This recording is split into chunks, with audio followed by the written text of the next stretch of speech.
오늘 주시는 말씀 창세기 25장 두 군데를 보겠고 25장, 27장을 보겠습니다.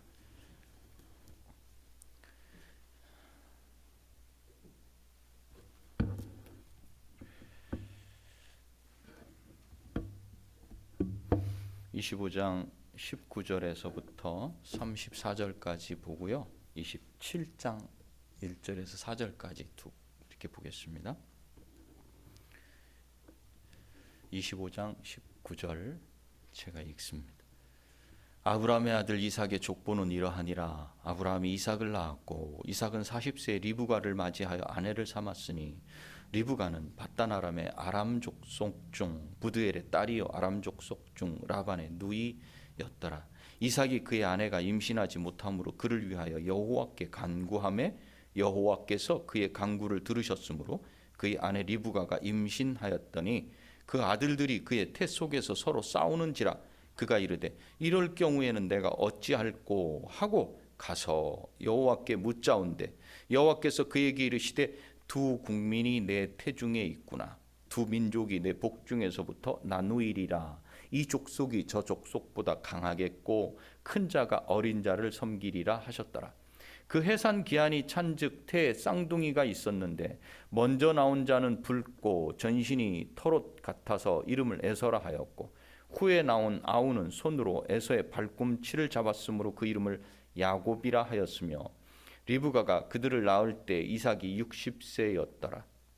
그 아이들이 장성하매 에서는 익숙한 사냥꾼이었으므로 들 사람이 되고 야곱은 조용한 사람이었으므로 장막에 거주하니 이삭은 에서가 사냥한 고기를 좋아함으로 그를 사랑하고 리브가는 야곱을 사랑하였더라. 야곱이 죽을 수 없더니 에서가 들에서 돌아와서 심히 피곤하여 야곱에게 이르되 내가 피곤하니 그 붉은 것을 내가 먹게 하라 한지라. 그러므로 에서의 별명은 에돔이더라. 야곱이 이르되 형의 장자의 명분을 오늘 내게 팔라. 에서가 이르되 내가 죽게 되었으니 이 장자의 명분이 내게 무엇이 유익하리요. 야곱이 이르되 오늘 내게 맹세하라. 에서가 맹세하고 장자의 명분을 야곱에게 판지라. 야곱이 떡과 팥죽을 에서에게 주매 에서가 먹으며 마시고 일어나 갔으니 에서가 장자의 명분을 가볍게 여김이었더라. 27장입니다. 이삭이 나이가 많아 눈이 어두워 잘 보지 못하더니 맏아들 에서를 불러 이르되 내 아들아 하매 그가 이르되 내가 여기 있나이다 하니 이삭이 이르되 내가 이제 늙어 어느 날 죽을는지 알지 못하니 그런즉 내 기구 곧 화살통과 활을 가지고 들에 가서 나를 위하여 사냥하여 내가 즐기는 별미를 만들어 내게로 가져와서 먹게 하여 내가 죽기 전에 내 마음껏 내게 축복하게 하라. 아멘. 지금 우리가 창세기 12장부터 시작된 하나님의 나라, 하나님의 나라는 과연 누굴 통해 어떻게 이루어져 갈 것인가, 여기에 관심을 가지고 우리가 보고 있어요. 그래서 하나님의 나라를 이루시기 위해 첫 번째 택했던 사람이 누구였냐면 아브라함이었어요. 그러면 이제 아브라함 뒤에 누구를 택할까가 숙제고 우리가 봐야 될 거예요. 아브라함 다음에 하나님은 이삭을 택하셨어요. 그리고 그 이삭을 아브라함과 사라가 전혀 자기들의 능력으로 뭔가를 할 수 없을 그 시점에 딱 주셨어요.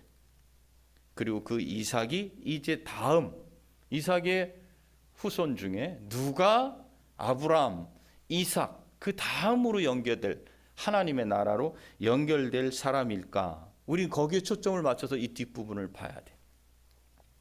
우리는 미래를 알고 싶어 하죠. 그죠? 뒤에 무슨 일이 있을까? 이거 우리 알고 싶어 합니다. 그런데 과연 미래를 아는 것이 알고 싶어 하는 그에게 유익이 될 것인가? 아니면 불안이 될 것인가? 우리 잘 모르죠. 그럼에도 불구하고 우리는 알고 싶어 해요. 그래서 기도하지 않습니까?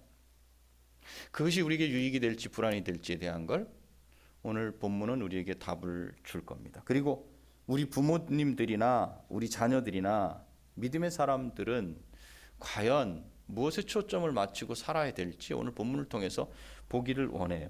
오늘 본문 19절은 이렇게 말씀을 하고 있어요. 아브라함의 아들 이삭의 후예는 이러하니라. 아브라함이 이삭을 낳았고 이렇게 말하고 있어요. 아주 중요하다. 이 족보는 중요하다 그랬는데 아브라함이 이삭을 낳았다 이렇게 말해요. 아브라함이 이스마엘을 낳았다 이렇게 하지 않아요. 아브라함이 이삭을 낳았다 할 때 이스마엘은 아브라함의 축복의 줄기에서 제외가 됐다는 사실을 성경은 바로 말씀하고 있어요.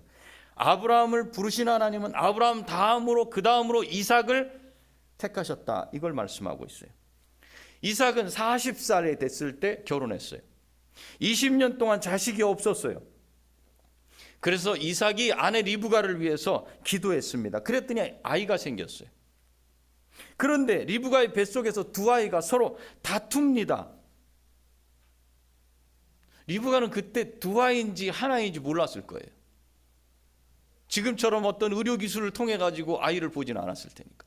그런데 복중에서 막 움직이는 게 나타난 거예요. 태동이 있었던 거예요. 이렇게 태동이 있으니까 리브가는 어떻게 해서 내가 이런 일을 당하는고, 이럴 때 내가 어떻게 해야 되는고 하면서 그는 하나님을 찾았어요. 그래서 묻습니다, 하나님께. 그랬더니 하나님께서 하신 말씀을 이걸 읽었어요. 두 국민이 내 태중에 있구나. 그래. 두 국민이. 그래서 큰 자가 작은 자를 섬기리라 이렇게 답을 주시는 거예요. 큰 자가 작은 자를 섬기리라. 하나님은 벌써 아이가 태어나기도 전에 그가 어떻게 생겼는지, 무슨 성품을 가졌는지, 얼굴은 어떤지, 행동은 어떻게 할 건지 알기도 전에, 보이기도 전에 하나님은 벌써 선택을 하셨어요. 아이가 아무것도 한 것이 없을 때 하나님의 선택이 이미 이루어졌다는 거예요. 무조건적인 선택이었음을 우리는 알 수 있어요. 이삭의 아내 리브가가 아이를 낳을 때가 돼서 아이를 낳습니다. 먼저 나온 아이는 붉고 온몸이 털로 가득해. 털이 많은 털. 그래서 그 이름을 에서, 이렇게. 무슨 뜻이냐? 털이 많은, 이런 뜻이에요. 그 다음에 나온 아이는 형의 발꿈치를 잡았어.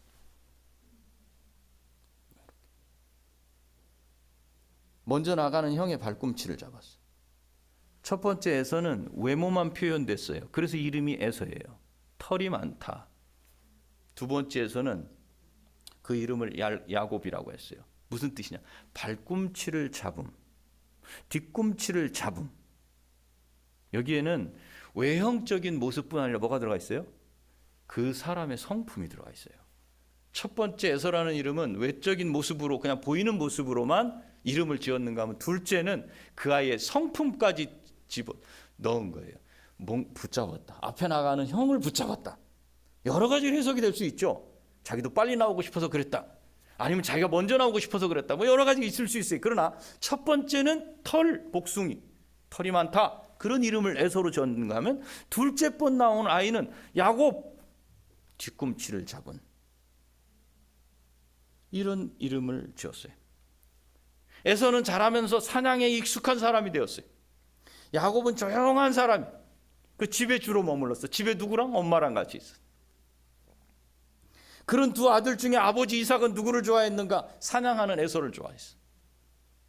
우리 부모님들은 분명히 자녀가 둘이든 셋이든 그 중에, 물론 그렇게는 안 하겠지만 마음이 더 가는 자식이 있어요. 믿음직한 자식이 있어요. 야곱과 에서 중에 믿음직한 자식이 누구였는가? 아버지에게는 에서였어요. 근데 그 아버지 이삭은 에서를 사랑했다고 하는데 그 이유를 성경은 이렇게 말하고 있어요. 사냥한 고기를 좋아했기 때문에. 이렇게. 그 사냥해 오면 그걸 요리를 해가지고 이렇게 주는 거예요. 아버지는 너무나 흡족했어. 남자는 이 정도는 돼야 되지 않아? 아들이라면 이 정도는 돼야 되지 않아? 씩씩하게 나가서 말이야, 먹을 걸 이렇게 탁, 아유 이 녀석은 살아도 잘 살 거야. 한마디로 돈을 잘 벌어오는 그런 아들 아니야? 뭐 이렇게 생각할 수 있어요. 어찌됐건 왜 좋아하는가? 성경은 사냥한 고기를 먹기를 좋아했기 때문에 이렇게 표현하고 있어요. 리브가는 그럼 누구를 사랑했어요? 야곱을 사랑했다 그래요. 그런데 이유는 나오지 않아요. 아마도 리브가가 야곱을 사랑한 이유는 그가 복중에서 아이가 막 뛰어놀 때 이러면 내가 어떻게 해야 되지? 그리고 하나님 앞에 여쭤봤을 때 작은 자가 큰 자가 작은 자를 섬길 것이다라는 요 말씀을 붙잡았기 때문에 야곱을 사랑하지 않았을까? 어찌됐건 이 가정에서는 두 아이를 각 각기 나눠서 사랑을 하고 있어요. 아버지가 사랑하는 사람이 다르고 엄마가 사랑하는 사람이 달라요. 그러던 어느 날 야곱이 팥죽을 끓이고 있었어요. 근데 에서가 들에서 돌아왔어요. 매우 배가 고파가지고 동생한테 얘기하는 거예요. 내가 배가 고프다. 그 죽을 좀 먹게 좀 해줘라. 그러니까 야곱이 말을 합니다. 뭐 이렇게 할 수 있잖아요. 형 배고파? 알았어. 아유 고생 많았네. 자 이거 먹어. 이렇게 할 수 있는데 야곱이 거기서 협상을 합니다.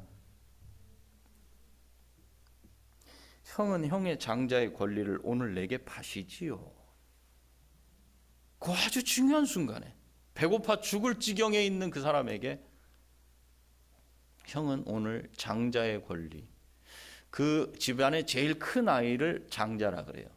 맏아들이라 그래요. 그 맏아들이 그 집안의 모든 걸 상속을 받게 돼 있는데 그 권리를 나한테 넘기시지요. 그랬을 때 에서가 이렇게 말합니다. 내가 죽게 됐는데 장자의 권리가 무슨 소용이 있어? 이러면서 팥죽 한 그릇하고 바꿔요. 팥죽 받고 장자의 권리 그리 넘겼어. 에서가 장자권을 판 일을, 그래서 성경은 뭐라고 말하냐면 속임을 당해서 그렇게 된 게 아니라 그가 장자권을 멸시해서 생긴 일이다. 히브리서 12장에서도 말을 하고 있고 창세기에서도 말을 하고 있어요. 야곱이 그러면 장자의 권리, 왜 그걸 그렇게 팥죽을 써가면서 그걸로 바꾸려고 그렇게 했을까? 우연히 벌어진 사건인가 이것은? 평상시 계속 그 팥죽을 쓰고 있다 자주 형이 얻어 먹었는데 이번에는 내가 안 되겠다, 뭐라도 좀 얻어내야지, 그런 생각이 있어서 그랬을까? 생각을 한번 해보게 되는 거예요. 왜 팥죽 사건이 나오자마자 형의 장자권을 달라 그랬을까?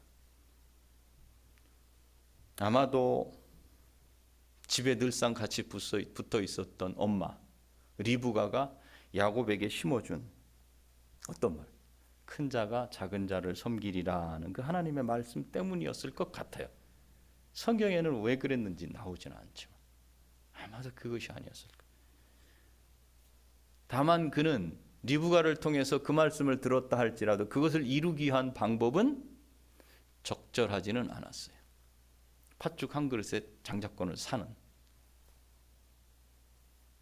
에서와 야곱이 태어나기 전에 상속자가 누가 될지 이미 결정된 일이지만 에서는 어떻게 했어요? 그 하나님의 은혜를 멸시해 버렸어요. 팥죽 한 그릇에 팔아버릴 이런 멸시를 했어요. 근데 야곱은 어떻게 했어요? 은혜를 간절히 사모하는 모습으로 자랐어요. 그런데 리브가가 야곱을 사랑하고 이삭이 에서를 사랑하는 그 모습 가운데 보면 리브가가 야곱에게 영향을 많이 미쳤을 것 같은 걸, 그런 게 좀 느껴져요. 아브라함을 부르시고 그를 통해서 하나님의 나라를 이루시겠다고 말씀하신 이후 아브라함의 그 삶은 이삭으로 연결되는 후사 문제에 연결되어 있었어요. 여러분 한번 보세요. 아브라함에게 약속하신 후에 엘리에셀, 누굽니까? 다메섹의 엘리에셀이 나의 상속자가 될 것입니다. 그 얘기했잖아요. 그랬을 때 하나님께서 아니라 그러셨잖아요. 그 다음에 누구예요? 이스마엘. 누구를 통해서? 하갈을 통해서 이스마엘을 얻었어요. 아니라 그러셨잖아요. 결국은 누구로 연결이 돼요? 이삭으로 연결이 돼요. 결국 이삭에게는 그 다음에 누구예요? 에서하고 야곱 중에 누가 이삭의 후손이 될까? 이렇게 연결이 되는 거예요. 그래서 아브라함, 이삭, 그 다음에 이삭의 후손들 중에 누가 그 후사가 될 것인가? 누가 상속자가 될 것인가? 이게 아주 중요한 거예요. 그래서 과연 누가 아브라함의 약속을 이어받아 하나님의 나라를 확장할 이삭의 뒤를 이을 후계자가 될 것인가? 이 질문을 가지고 성경은 계속 이렇게 흘러가고 있어요. 60세에 에서와 야곱을 낳은 이삭은 그로부터 40년이 지난 다음에 이삭을 이어갈 후사를 결정하게 돼요. 그게 우리가 읽었던 27장에 나오는 말씀이에요. 이삭이 나이 많아 눈이 어두워 잘 보지 못했어요. 그리고 내가 이제 늙어 어느 날 죽을는지 알지 못한다. 육적으로도 자기 눈이 보이지 않고 자기 스스로도 보기에 육신이 이젠 너무 늙었다. 이젠 죽을 것 같다. 이걸 느꼈다는 거죠. 그래서 이제는 후사를 결정해야 될 시간이 왔다는 걸 느꼈어요. 깨닫게 된 거예요. 그런데 이때 에서의 모습은 어땠었는가? 둘 중에 한 사람은 후사가 될 것인데 지금 현재 이삭이 사랑하는 사람은 맏아들이에요. 그럼 맏아들의 모습은 어땠었는가? 창세기 26장 34절 35절이 이렇게 나와요. 햇사람 부에리의 딸 유딧 또한 햇사람 엘론의 딸 바스맛을 아내로 취하였으니, 햇사람은 가나안 족속이에요. 아버지가 그렇게 사랑하는 에서는 그 땅의 여자들을 아내로 맞아들였어요. 그런데 이것은 어떻게 된 일인가? 그들이 이삭과 리브가에게 마음의 근심거리가 되었습니다. 이렇게 성경은 이렇게 고백하고 있어요. 에서는 이방 여인과 결혼했어요. 그것이 부모에게는 근심거리였어요. 그럼에도 불구하고 이삭은 에서를 불러서 말합니다. 27장 2절 4절이에요. 이제 나는 늙었고 어느 날 죽을는지 알지 못하니 나를 위해 사냥하여 내가 좋아하는 별미를 만들어 내게로 가져오라. 내가 먹고 죽기 전에 마음껏 내게 축복하리라. 이삭은 에서가 하나님 나라의 상속자가 되는 것으로부터 이방 여인과 결혼하는 것을 보니까 점점 멀어져 가는 것을 봤어요. 그럼에도 불구하고 이삭은 에서를 축복하려는 그의 뜻을 굽히지 않았어요. 왜 이렇게 이삭은 아들 에서에게 집착했을까?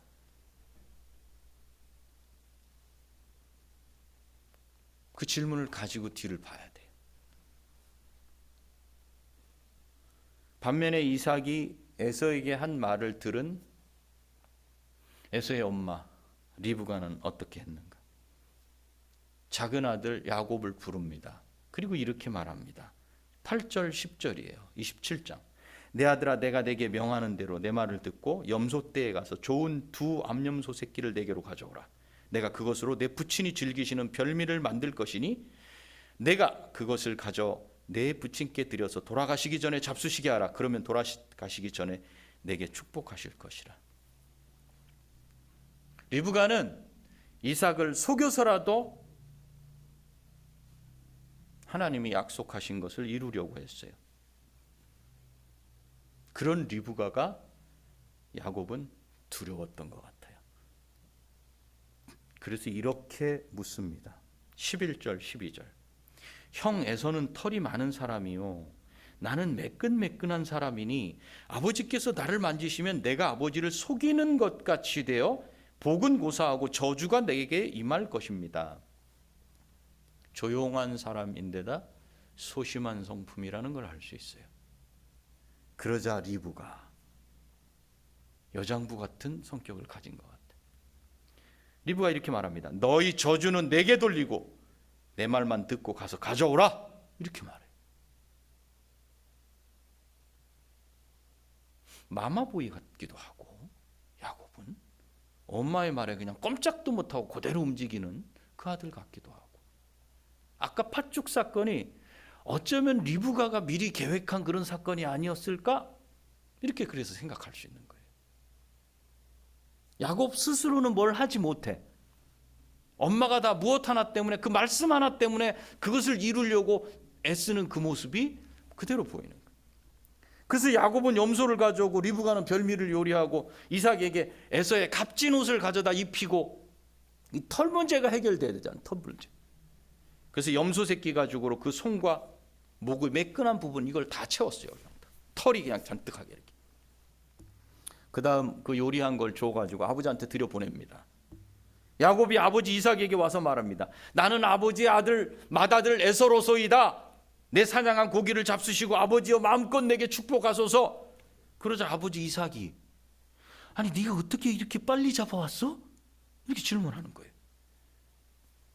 그러니까 이 말만 하면 딱 끝나요. 그냥 아버지의 하나님 여호와께서 나로 쉬 만나도록 하셨기 때문입니다. 아, 하나님이 하셨다고? 그래 그러면 그럴 수 있지. 이거 끝나요. 더 이상 질문 안 해. 그래도 아버지의 의심이 사라지지 않았던 것 같아. 그래서 야곱에게 이렇게 합니다. 가까이 오라. 내가 과연 내 아들 에서인지 아닌지 나로 너를 만져보게 하라. 그 만져보고 음성은 야곱의 음성인데 손은 에서의 손이로구나. 그러면서 마지막 질문 딱 던집니다. 네가 참 내 아들 에서냐? 야곱이 뭐라 그래요? 그렇습니다. 그렇게 대답하니까 이삭은 음식을 먹고 난 후에 내 아들아 가까이 와서 내게 입 맞추라 이렇게 말해요. 그리고 축복을 합니다. 이제 지금 누가 곧 오게 생겼어요? 에서가 오게 된 상황이에요. 야곱은 가슴이 쿵쾅쿵쾅 뛰지 않겠어요? 형이 들어오기 전에 빨리 끝내셔야 되는데 내가 여기서 저주받고 죽을지 모른다. 이 불안감이 있지 않겠어요? 이삭이 축복합니다. 창세기 27장 27절 29절이 축복이에요. 내 아들의 향기는 여호와의 복 주신 밭의 향기와 같아라. 나의 하나님은 하늘의 이슬과 땅의 기름짐이며 풍성한 곡식과 포도주로 내게 주시기를 원하노라. 민족들이 너를 섬기고 열국이 내게 굴복할 것이니 내가 형제들의 주인이 되고 내 어미의 아들들이 내게 절하며 너를 저주하는 자는 저주를 받고 내게 축복하는 자는 복을 받기를 원하노라. 아브라함에게 하신 축복을 그대로 하고 있어요. 결국은 아브라함, 이삭 다음의 상속자가 누군가? 아브라함에게 축복하셨던 그 축복이 누구에게로 갈 것인가? 야곱에게로 가는 거예요. 이삭의 야곱을 향한 축복이 끝나고 나자 바로 들이닥치는 사람이 있었어요. 누구예요? 에서입니다. 요리를 신나게 만들어가지고 기쁨으로 만들어서 아버지한테 가져와요.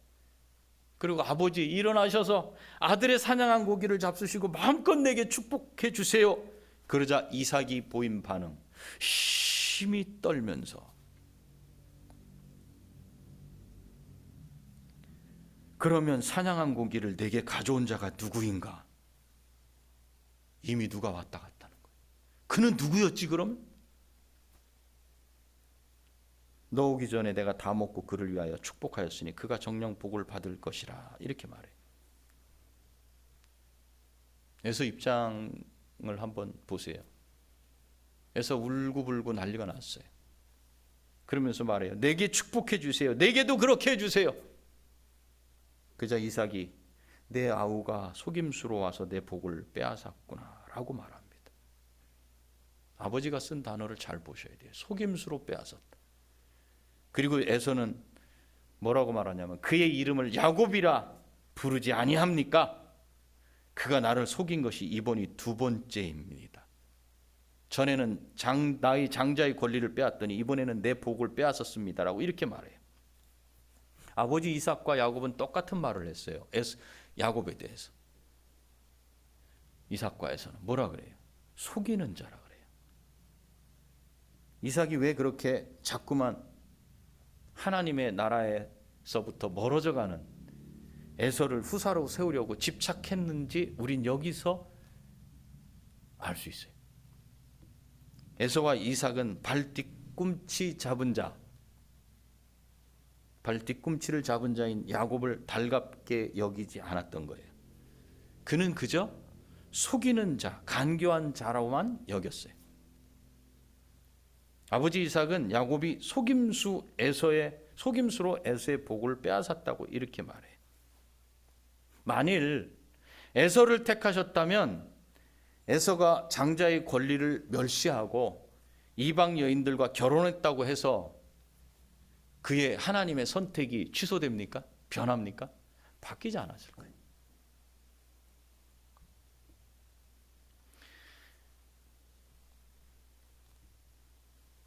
또 야곱이 속임수를 써서 장자권을 뺏고 축복을 다 받았다고 한들 그 속임수 때문에 하나님의 선택하신 그 선택이 바뀌어져요? 바뀌어지지 않아요. 하나님은 이미 야곱을 낳기도 전에 택하셨어요. 지금 본문 말씀을 통해서 하나님은 이미 선택하셨고 사람들이 어떻게 움직이는지를 보셔야 돼요. 야곱과 리브가가 어떻게 움직이고 있고 이삭과 에서가 어떤 반응을 보이면서 지금 이 관계를 끌고 가고 있는지를 보셔야 돼요. 물론 리브가가 뱃속에서 두 아이가 다툴 때 하나님께 들은 것을 이삭에게 말했는지 알 수 없어요. 부부인데 그 말을 안 했을까? 그러나 이삭은 에서를 상속자로 생각하고 있었던 것 같아요. 야곱의 이름으로는 뒤꿈치를 잡는 정도의 성품을 가진 녀석으로는 이삭의 뒤를 이어서 하나님의 나라를 상속할 사람이라고 여기지 않았던 것 같아요. 저와 여러분들도 사람을 생각할 때 보통 그렇게 생각하지 않아요? 저 사람이 과연 그걸 할 수 있을까? 여러분 자녀들을 보면서도 제가 과연 그걸 해낼 수 있을까? 우리 이렇게 생각하잖아요. 이삭이 야곱을 보면서 그런 생각을 하지 않았을까? 그래서 하나님의 나라로부터는 계속 멀어져가는 에서인데도 불구하고 집착하지 않았을까? 그럼 한번 이삭의 입장을 한번 보자는 거예요. 아브라함이 자손을 얻지 못했어요. 엘리에셀이나 이스마엘을 후손 삼으려고 했었죠. 그럼에도 불구하고 하나님은 100살이 된 아브라함, 90세가 된 사라에게 도저히 불가능한 나이가 됐을 그때 그들에게 하나님의 방법으로 이삭을 낳게 하셨어요. 이것을 아브라함, 이삭은 분명히 들었을 거예요. 자기의 이름이 왜 웃으리라, 왜 이런 이름이 됐어요? 나를 왜 보고 왜 웃을? 나만 보면 왜 웃어요? 네 이름이 왜 이 웃으리란지 알겠니? 분명히 설명했을 거예요. 그러면 이삭은 알고 있었을 거예요. 하나님이 어떻게 하나님의 후사를 연결해 가는지. 인간의 선택, 아무리 아브라함 아버지가 노력했어도 되지 않고 하나님의 뜻, 하나님의 때, 하나님의 방법으로 하신다는 사실을 이삭은 알고 있었을 거예요. 만약에 그것을 기억해냈다면 이삭이 그의 후사를 결정하게 될 때 하나님께 물었을 거예요. 그런데 그는 하나님께 묻거나 자신이 어떻게 상속자가 되었는지 생각하지 않았던 것 같아요. 이렇게 보면 이삭은 육신의 눈만 먼 게 아니라 영적인 눈까지도 어두워서 하나님의 뜻을 보지 못하고 자신의 생각과 자신의 뜻에 사로잡혀 사는 사람이었던 것을 우리는 알 수 있어요. 반면에 리브가는 하나님께서 야곱을 택하셨다는 사실을 아이들이 태어나기도 전에 이미 알고 있었어요. 그리고 이 사실을 마음속에 두고 약속하신 대로 이루실 날을 기다리며 살았어요. 그런데 리브가는 하나님의 때를 기다리지 못했어요. 자기가 생각한 때에 바로 이때다. 아버지가 축복을 한다 그러면 그것 빨리 지금 못 받으면 안 된다. 속임수를 사용해서 이삭의 축복을 빼앗아 왔어요. 이삭이 어떻게 하나님의 나라를 잇는 후계자가 되었는지 생각하지 못했어요. 하나님의 나라 후계자는 사람이 정하는 것이 아니라 오직 하나님께서 정하는 것임을 알았다면, 그리고 이미 복중에서 아이들이 나기도 전에 약속을 받은 것을 믿었다면 이삭이 에서를 축복하겠다고 할 때에도 불안해하지 않았을 것 분명해요. 근데 리브가 불안했어요. 뭘 갖고 있으면서도? 하나님의 말씀을 갖고 있으면서도, 하나님의 약속을 갖고 있으면서도 불안했어요. 그래서 우리가 미래를 아는 것이 좋겠다라는 생각을 하잖아요. 어떻게 됐으면 좋겠어요? 이렇게 됐으면 좋겠어요. 미래가 궁금해요. 과연 그 미래를 가르쳐 준들 우리가 불안해하지 않을 수 있을 것인가? 오늘 리브가를 보니까 불안해한다는 거예요. 그리고 결국 그것을 이루기 위해 어차피 이루어질 거니까 내 뜻대로 내 힘을 사용할 수밖에 없다는 거예요. 그래서 이 일은요, 그 책임을 따져본다 그럴 때는 먼저는 아버지 이삭이 하나님의 뜻에 무지하고 자기 고집이 강한 것에 있고, 그리고 리브가 이 조급함에 있었어요. 기다려야 되는데. 또 세 번째는 야곱의 속이는 성품, 그것이 낳은 결과였어요. 그러나 가장 중요한 건 무엇이냐면 에서에게 있었어요. 에서는 아브라함에게 약속하신 하나님의 나라에 대해서 그는 아는 게 없었던 것 같아요. 왜 가르치지 않았을까? 배가 고프다고 팥죽 한 그릇에 그 나라의 상속권을 포기할 정도로 가볍게 여겼다면 교육이 안 됐던지 들어도 흘려보냈던지 그랬던 것 같아요. 그리고 가나안 여인을 아내로 맞아들여서 하나님 나라가 아닌 세상 나라 속에 자기가 속했다는 걸 보여줬어요. 벌써. 결국 에서의 불신앙, 또 하나님의 나라에 대한 그 무식함, 그것이 낳은 열매가 바로 하나님 나라에서 제외되는 결과를 가져왔어요. 이제 말씀을 맺겠습니다, 여러분. 여러분, 첫인상은 아주 중요합니다. 우리들은 그래요. 우리들. 사람은 누군가를 만나면요, 3초 만에 그 사람을 호감, 비호감으로 결정한대요. 우리 대부분 그러지 않습니까? 딱 보자마자 벌써 결정되지 않아요? 그렇죠? 대학에 처음 들어간 신입생들 보자마자 호감이 가는데 3초, 0점 몇 초에서 3초 안에 다 결정된대. 에서의 첫인상은 어땠어요? 털복숭이였어요. 부모들이 봤을 때 에서의 첫인상은 털복숭이야. 외적인 모습이라 그랬어요. 근데 야곱의 첫인상은 뭐였어요? 평범한 아이였어요. 그런데 야곱의 첫인상에는 그의 성품이 반영됐어요. 그의 성품이 첫인상으로 남았어요. 뭐예요? 형 에서의 발 뒤꿈치를 잡은 자. 야곱의 첫인상이었어요. 어디서든지 야 뒤꿈치 와 있어? 야 뒤꿈치 어디 있어? 조심해. 누구 뒤꿈치 또 잡을지 몰라. 첫인상이. 부모의 첫인상. 결국 첫인상은 이삭의 마음을 야곱에게로가 아니라 점점 에서에게로 향하게 했어요. 아브라함에게 자식을 줄 거라고 약속만 하시고 있다가 100살의 아브라함에게 태어난 아이가 이삭이었다면, 그죠? 태어나기 전부터 누가 이삭의 후사가 될지 알고 태어난 아이는 야곱이었어요. 하나는 누군지 가르쳐주지 않았어요. 때도 가르쳐주지 않았어요. 그런데 하나는 누가 다음 대를 이을지까지 다 가르쳤어요. 가르침 받은 사람이 바로 야곱이었어요. 어쩌면 리브가는요, 이 받은 말씀을 이삭에게 말하지 않았을지도 몰라요. 왜요? 첫인상에 대해서 벌써 두 아이에 대한 평가를 해버린 아버지, 남편에 대해서 내가 지금 하나님으로부터 이 말씀을 받았다고 전달해 주는 것이 과연 그가 듣고 돌아설 수 있겠는가 했을 때 리브가의 마음에는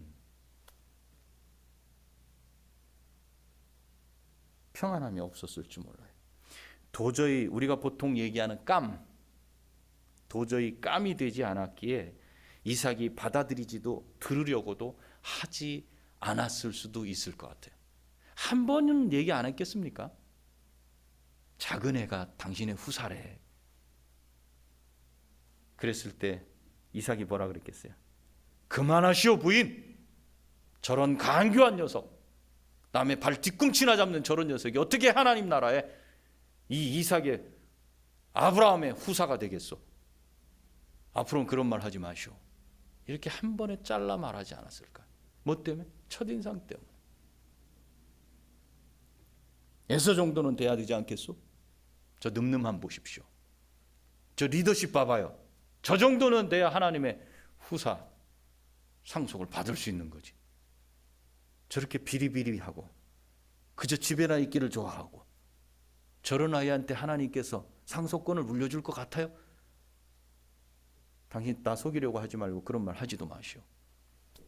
이렇게 하지 않았을까? 하나님께서 미리 누가 상속자인지 정해주셨지만 미리 미래를 알려주신 것이 야곱의 가정을 평안하게 했습니까? 저와 여러분에게 미래를 알려주시는 것이 우리를 편안하게 할 것 같아요?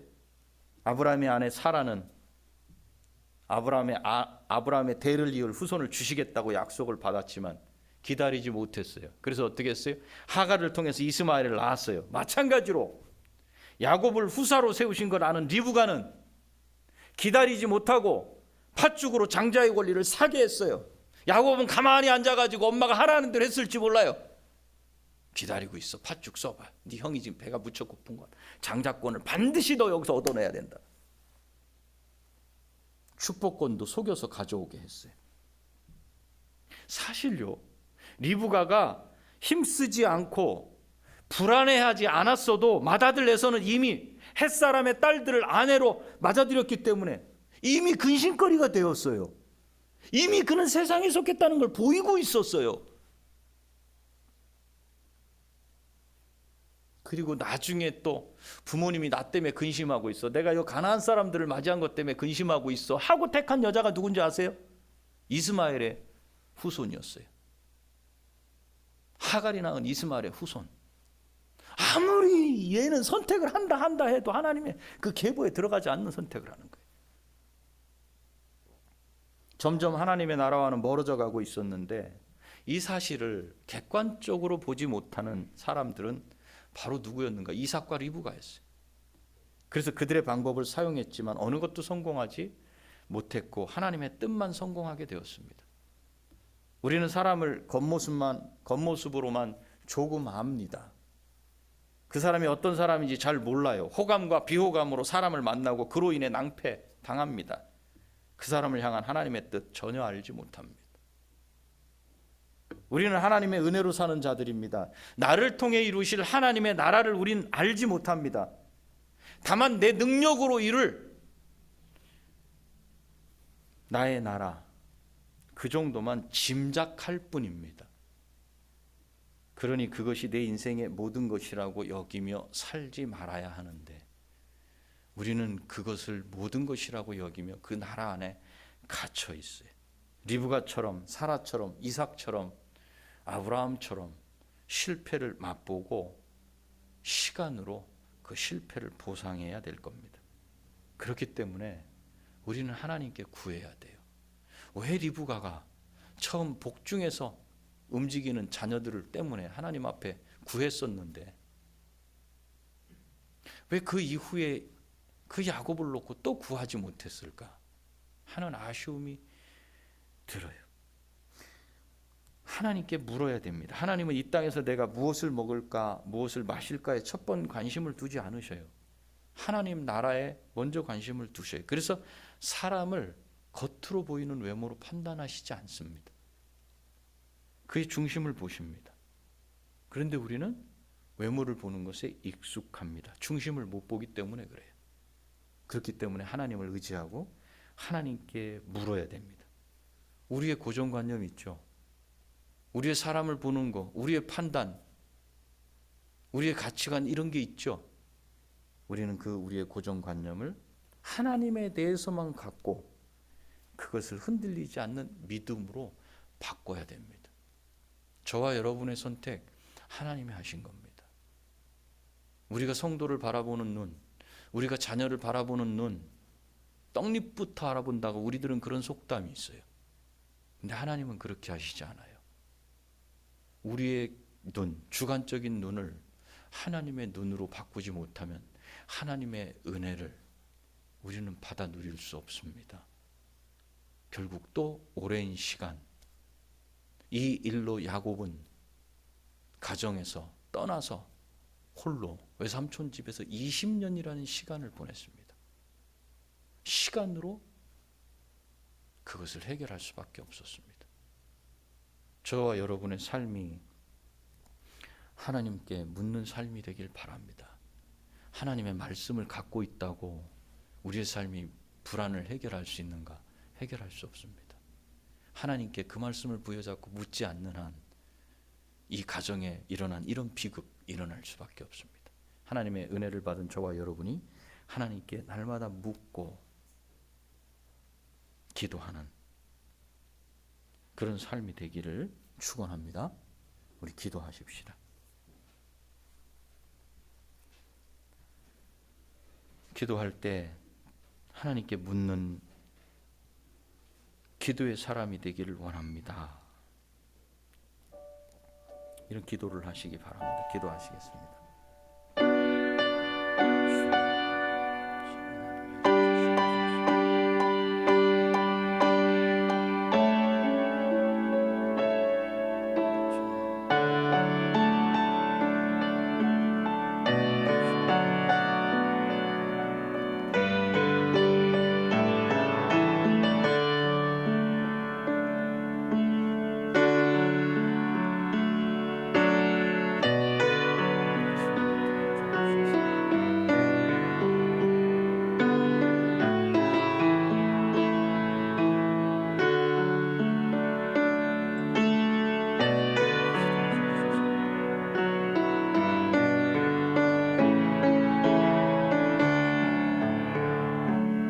하나님 아버지, 하나님 아버지, 에서와 야곱의 삶을 보면서 그 누구도 하나님께 택함받아 하나님의 후사로 쓰임받을 수 있는 자격과 조건이 안 되는 것을 보았습니다. 그럼에도 불구하고 아무 일도 하지 않고 그의 성품이 어떤지 알지도 못할 그때 하나님께서는 작은 자를 택하셨습니다. 하나님의 은혜입니다. 저와 여기에 있는 성도들도 하나님의 은혜로 택함받은 자들입니다. 하나님의 은혜로 택함받았기 때문에 우리의 눈을 쓰지 아니하고 믿음의 눈, 하나님의 눈을 사용하여 사람을 보고 세상을 보고 우리의 일들을 볼 수 있도록 하나님 은혜 내려 주시옵소서.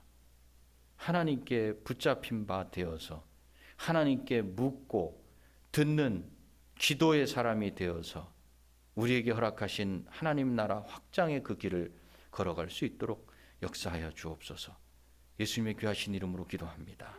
아멘.